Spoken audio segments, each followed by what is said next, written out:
283 is 5 miles and speed 150 knots. Sherman 283, hello, continue, number 1. The wind is 210 at 11, stop climbing up. What's going on, guys? Welcome back to Irish Airlines. Today I'm going to be doing my very first flight on Xplane GloMo. I have done very short flights and I have also done a lot of takeoffs and landings, but this is the first full one. I'm going to be flying from Amsterdam Schipnol down to Rotterdam using a KLM 737. The reason I'm using such a large aircraft is one of the downfalls or flaws of Xplane currently, before release, bear in mind it's in beta stages, is there isn't many livery options.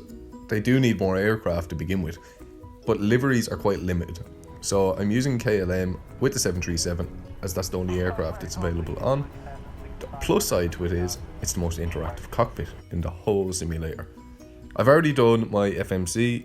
I'm still learning how to do this. It's quite complicated. I didn't think it would be. I thought it would be very simple, but it's not. The example being, I actually tried to do a flight before this one, Dublin to Belfast.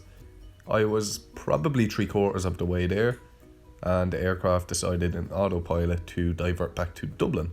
So that was my mistake with the FMC, and the autopilot just followed it. I suppose that's what happened.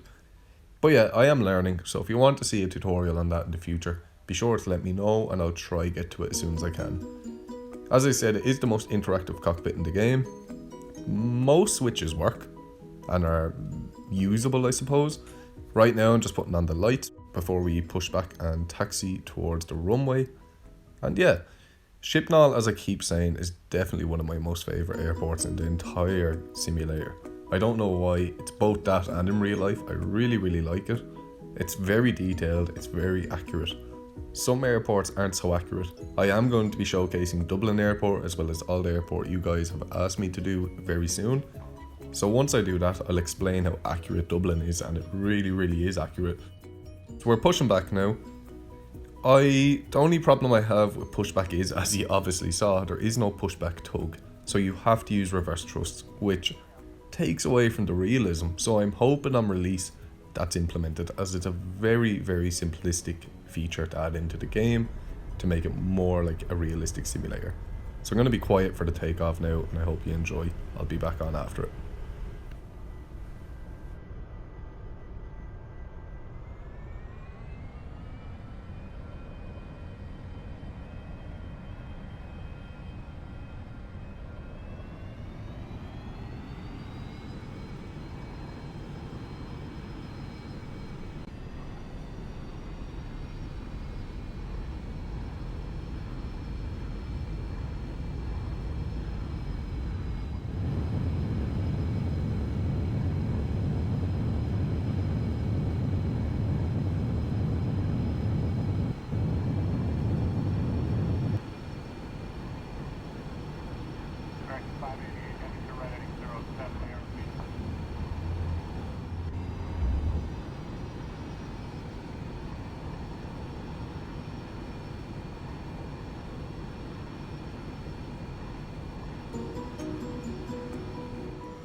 Now we've climbed.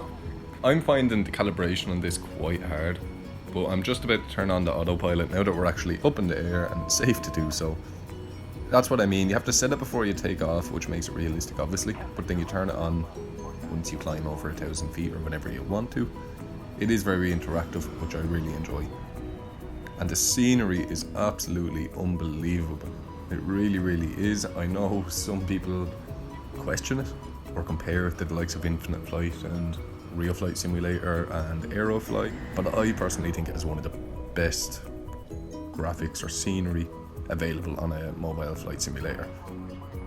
It is a really short flight, but I am finding it really hard in regards to calibration. I also flew over the airport here because, as I said, it's my first flight and I was trying to figure out how to follow the flight plan, and I had to do a go around because before I knew it, I was flying over it. But the calibration I find on takeoff is quite difficult. I'm always veering to the left or right, and I don't know if it's the calibration of my phone or is it something to do with the trim level. If you know, let me know in the comment section, as it becomes quite annoying. But here we are flying over Rotterdam. Again, I wouldn't be familiar with Rotterdam, I'm more familiar with Amsterdam, especially central, so I'd be able to point out kind of if it's accurate or not. If you have been to Rotterdam or are from Rotterdam, let me know what you think. But also, what would you like to see in Xplane? For me personally, on release, I want more aircraft and more liveries. But what are you hoping for from the flight simulator? This landing was absolutely terrible, but again, this calibration, the trim level, I'm still figuring it all out. But I'm going to be quiet so you can hear this. 100,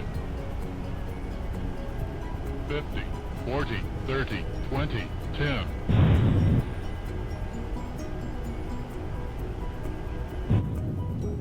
Oh, I can hear those whiplash claims coming through the post right now. I'm going to include a replay really quickly of it.